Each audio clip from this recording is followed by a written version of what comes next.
Hi folks, I'm Geek here. Unfortunately, my laptop died at the beginning of this particular talk, and so we missed the first half of the talk.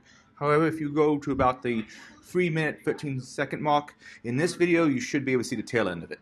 Sorry for the technical difficulties.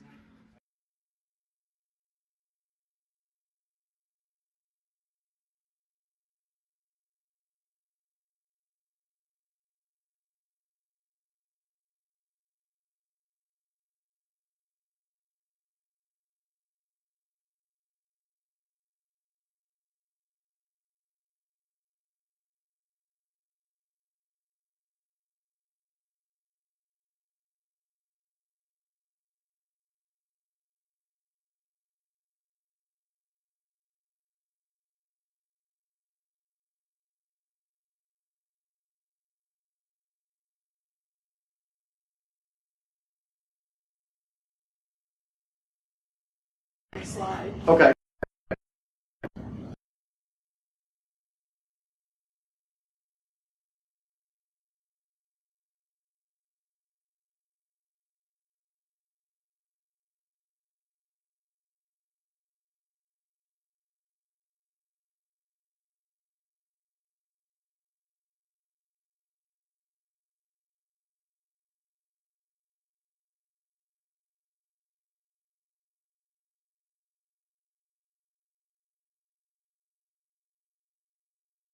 Information.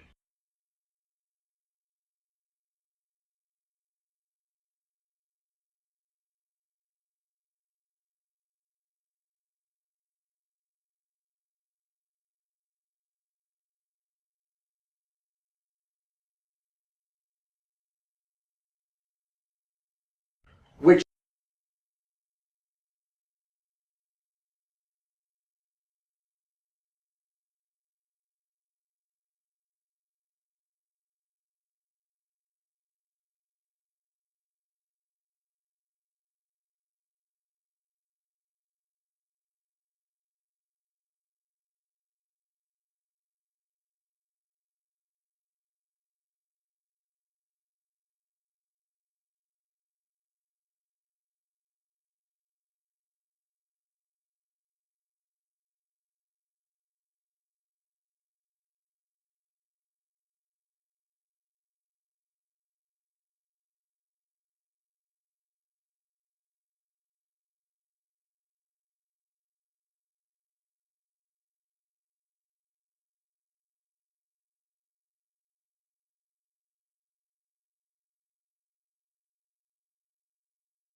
what's that? And that it hasn't been Right. Exactly.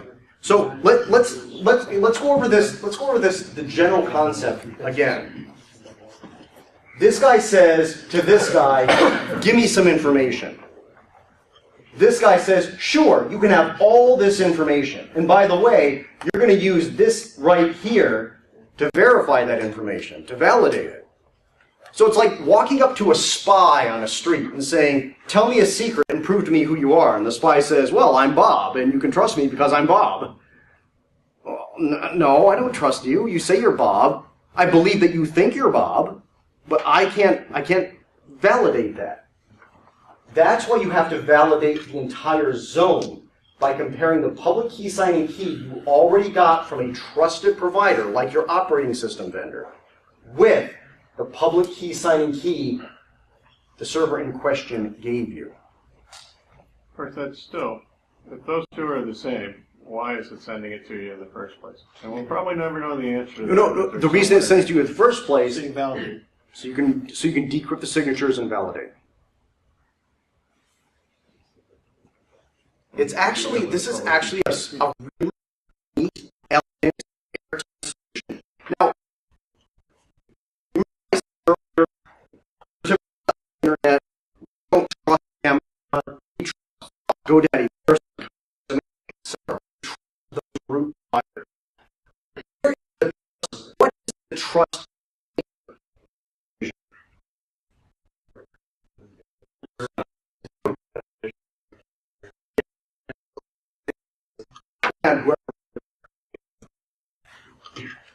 So if you wanted to hack DNSSec, all you would have to do is break into whatever servers you wanted to mess with and change this.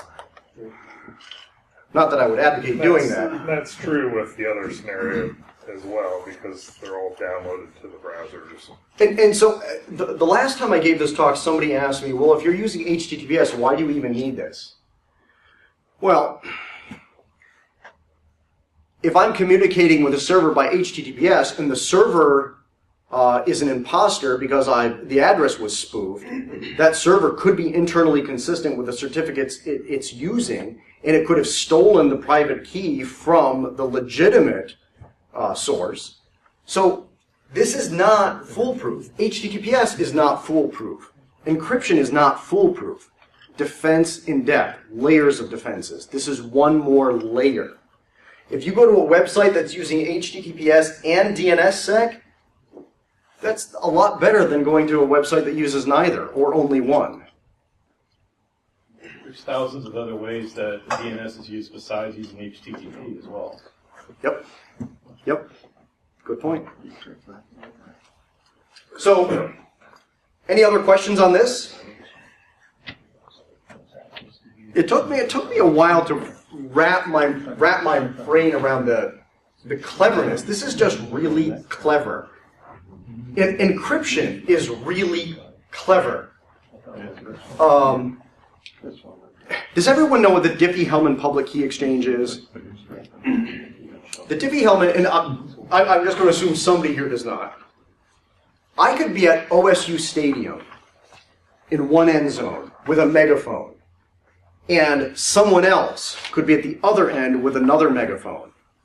And with 100,000 people in the stands, they and I, at opposite ends of the fields, with nothing but megaphones, could communicate with each other openly in such a way that at the end of our communication, we will have agreed upon a symmetric key that no one else knows. Brilliant! That is so clever. And you might ask, okay, if you can do that, why all this need for certificates? Why do I need Thought and GoDaddy and Symantec? Why do I need certificates? If I can go to OSU Stadium, packed full of people with a megaphone and someone else at the other end, and we can communicate in such a way that we can agree upon a key that we can then use to encrypt everything else. Why do we need certificates? What if there's 1,000 megaphones?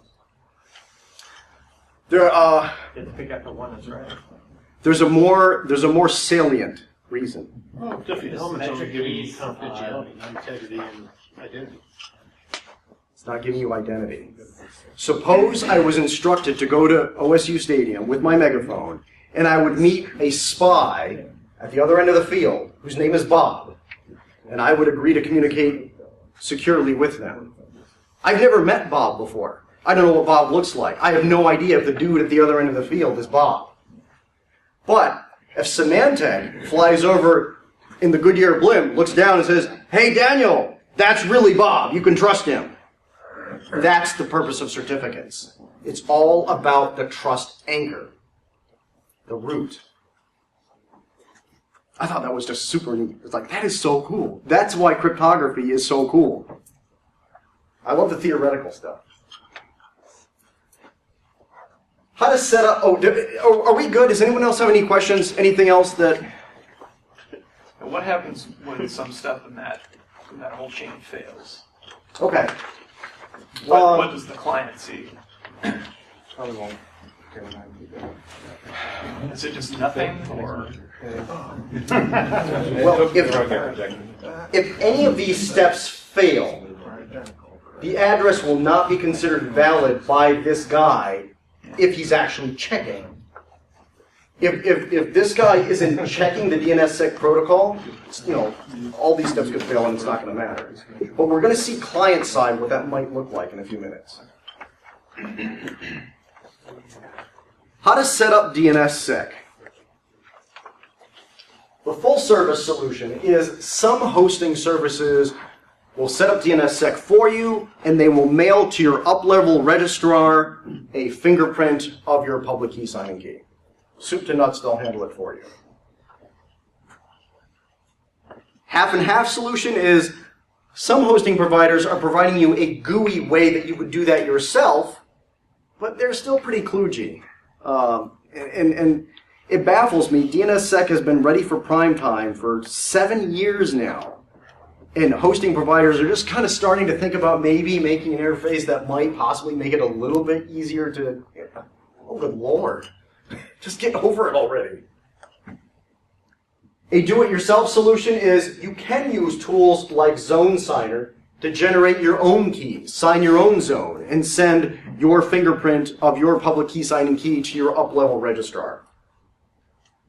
And to be clear, when I say your up-level registrar, if I use Zone Signer to sign my zone, dlb.net, I would take the fingerprint of my public key signing key, and I would send it to the .net registrars. And they would likely charge me money and make me fill out paperwork, and you know how that goes. Key rollover. Key signing keys should be replaced yearly. Zone signing keys should be replaced quarterly. Why? This is another really neat question, I think. Probably because of the computational power required to break the keys. You're close. And I'm not saying you're wrong, because you might be thinking of something additional to what I'm thinking of. But that there's something more concrete here. Would it be the frequency of use? Yes. Can you explain that? Well, you wouldn't hit the roots as often as you would hit the zone. Right. Key signing keys are used quarterly, but zone signing keys are used weekly, monthly, maybe even daily. Every time you change the contents of your zone, you've got to re-sign it. So there are many, many, many more examples for cryptographic deconstruction. So, would it be appropriate to use DNSSec on an Active Directory integrated internal DNS zone? Why or why not? I see you shaking your head and grimacing. The amount of times you add a computer to the zone or move it. And bear in mind that DNSSec does not work at the individual record level. It works at the record set level. So every time a timestamp changes on one of your A records, you've got to re-sign the zone. That is not feasible. I am not aware of anyone using DNSSec for an internal dynamic zone.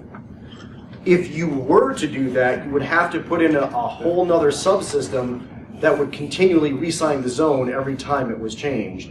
And an Active Directory zone can change 100 times a second. If you have a big Active Directory zone where all the timestamps are changing, you could have 100 changes a second, more, and it's just not feasible.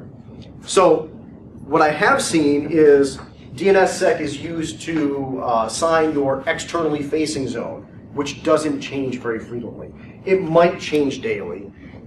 More likely it'll change weekly, but more likely than that, it changes monthly or quarterly. Your external DNS zone just doesn't change that frequently.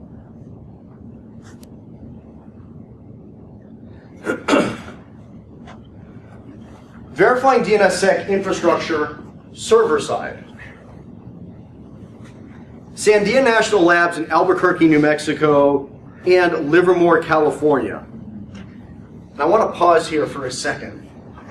The National Labs. Can we please start funding the National Labs again? Bell Labs, Sandia National Labs, Stone Ridge, Argonne. The purpose of the National Labs is pure research. Research for research's sake. When the electron was discovered, no one knew what they were going to do with it. And now look at us. If our scientific research is based solely on profit and immediate applicable value, we're really selling ourselves short. The National Labs, I love the National Labs. Okay, the Sandia National Lab, for your viewing pleasure, has come up with this tool called DNSViz. These are the controls. There's a handy-dandy legend down here. And at the time I wrote this talk, the information I've taken for this talk is based on the information that was available at the time. I expect the tool has been updated in the last 6 months, 12 months, but it's a really super handy tool. When I plug in my zone, DLB, DanielLBenway.net, into DNSViz, this is what I get. And again, there's probably no prayer of you reading. The green stuff is mine. Everything else is from the tool. The rectangles are the zones. So this is your root zone, this is your net zone, this is your DLB zone. So ovals represent key records, either key signing keys, zone signing keys, or DS records. These horizontal ovals or rounded rectangles, those are my A records, my MX records, my text records, my NS records, my SOA records. The arrows represent signing or securing. So what this diagram really means, this double oval here means this is the trust anchor. Gray ovals are key signing keys. Clear ovals are DS records or zone signing keys. So at the root level, the key signing key signs itself and its two zone signing keys. The zone signing key signs the DS record. The DS record secures the next level down. So we can see that this turquoise arrow means that this is secured by DNSSec. The black arrow means this is not secured by DNSSec. Yeah, that's pretty much it. Very handy tool, and it's free. DNSSec. DNSViz. You were asking about client side. This is what DNSSec in your browser. This is what you would see if you wanted to. If you want to see what DNSSec is doing from your browser. The last time I looked, the company, the organization www.nic.cz, CZ is Czechoslovakia, they put out a snap-in for IE, Chrome, and Firefox, and I'm sure, well, at least these three browsers. I got to think Safari's in there too. But you can see that if you've loaded the snap-in into your browser, you get this little green key of happiness. Little green key of happiness. Little green key of happiness. That means that the address was secured with DNSSec. One of the interesting things here is that this here, I can't quite read it. This guy here is HTTP. That's HTTP. This is HTTPS. So you can see you can have DNSSec secured with HTTP or HTTPS. That doesn't matter. Is that kind of what you were thinking of? I guess to be more specific, if verification fails at some step, either the root or the .NET servers, you won't get the green key of happiness. You won't get the green key.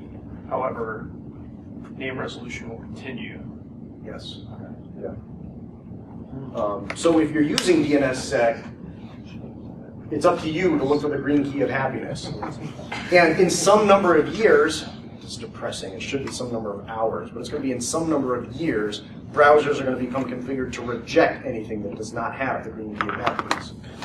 And it's actually called that. It's called the green key of happiness.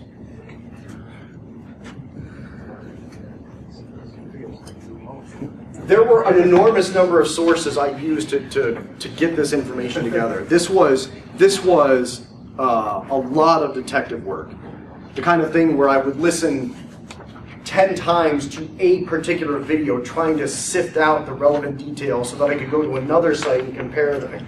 This stuff is not well documented yet, despite the fact that it's been ready for prime time for 7 years now. Questions? Oh, you guys, you must have seen this before. The mechanics for it. Exactly. Anybody? Anybody? Bueller? Bueller? Is there anything that enabling DNSSec for has been known to break?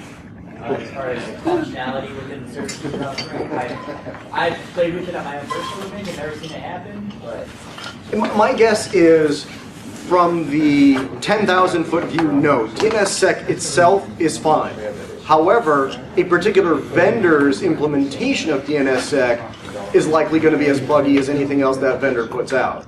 So it's just like, if you turn on FTP on your server, FTP has been around forever and a day. It's secure. No, it's not secure. It's stable. That's the word. It's stable. However, if you've got a crappy implementation of FTP, it could crash your server. So it's not really DNSSec that would crash your server or your client, but your particular vendor's implementation of it might leave something to be desired. So I guess to follow up on his question, so let's say your recursive DNS server tries to verify a record it received and it says, no, this doesn't pass muster. Yep. What does it do? Does it drop that entire session and never gives a response back to the client? Or does it give a response to the client saying it failed? Or what does it do? Well, first and foremost, thank you for saying not pass the mustard.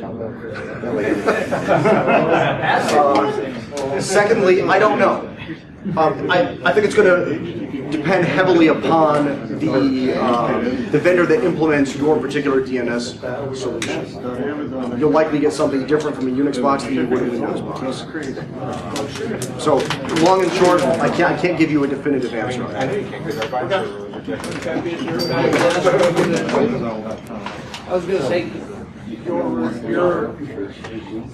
that you've gone through, do you have that available on your website? Yep. So that we can... Yes. Yep. This entire talk is available almost verbatim up on my blog. My blog is going through. I'm transitioning from a paid SSL certificate to a free SSL certificate. So at this particular moment in time, there are some certificate errors on my blog. If you just click past them, you'll be fine, or wait a week or two and they'll be resolved. But the information itself is up there. We can trust you, Rick. Trust me, I'm the government. Which free SSL provider do you use? I'm on Bluehost. Bluehost. Yeah, they just opened up. They just made available to me a free SSL server. Let's encrypt with them. Oh, I think now that's a bonus. Is it related to Let's Encrypt in any way? What's that? Is it related?